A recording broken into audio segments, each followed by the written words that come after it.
Aujourd'hui, j'ai choisi de vous parler d'un sujet technique mais absolument passionnant, la charge.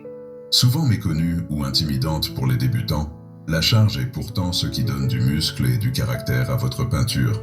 C'est ce qui transforme une simple surface colorée en une matière vivante, tactile et vibrante. Dans cet épisode, je vais vous expliquer ce qu'est réellement une charge, pourquoi elle est l'allié indispensable de l'artiste, et je vous partagerai même ma recette personnelle pour créer vos propres textures en atelier.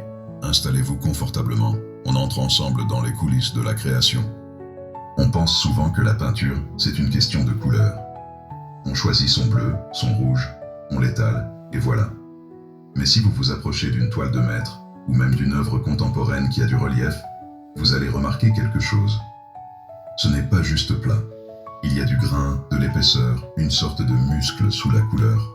C'est là qu'intervient un acteur discret, mais essentiel, la charge.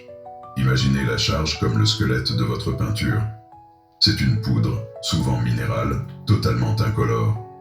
Elle ne vient pas changer la teinte de votre bleu outre-mer, elle vient changer sa personnalité. Quand on ajoute de la poudre de marbre, du blanc de meudon ou même du sable à sa peinture, on ne cherche plus seulement à colorer, on cherche à bâtir.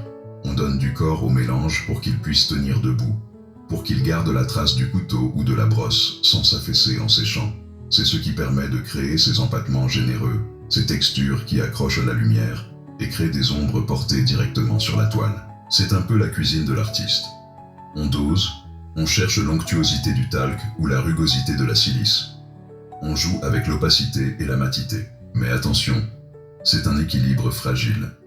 Trop de charge, et votre peinture devient cassante. Elle perd son liant, elle s'effrite comme du vieux plâtre. Pas assez, et elle reste fluide, un peu timide.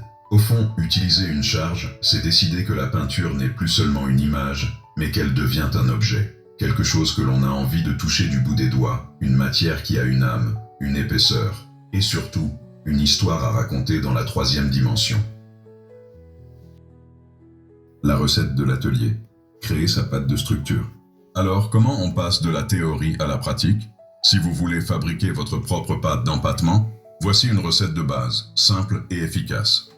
On va utiliser de la poudre de marbre fine, pour la solidité, et du liant acrylique, pour la souplesse. Voici les proportions idéales. 2 doses de poudre de marbre, c'est votre charge, celle qui donne le corps. 1 dose de liant acrylique, c'est votre colle, celle qui va tout faire tenir. 1 pointe de peinture, juste assez pour colorer la masse si vous ne voulez pas peindre par-dessus ensuite. La méthode: versez votre poudre dans un récipient. Faites un petit puits au centre et versez le liant doucement. Mélangez avec un couteau à peindre comme si vous prépariez une pâte à gâteau. Le test de consistance. Votre mélange doit avoir la texture d'une crème épaisse ou de beurre mou. Si vous levez votre couteau, la pointe doit rester droite comme une meringue. Si c'est trop liquide, rajoutez une pincée de charge. Si ça s'effrite, remettez une goutte de liant. Le conseil d'expert: n'oubliez pas que la charge boite un peu la couleur.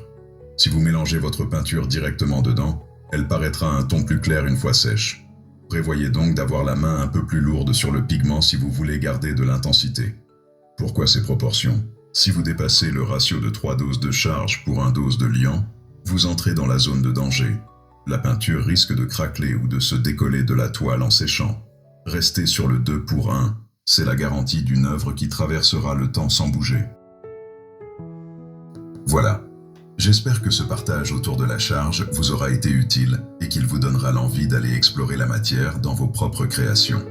N'ayez pas peur d'expérimenter, c'est là que la magie opère. Il est maintenant l'heure de nous quitter, mais restez à l'écoute.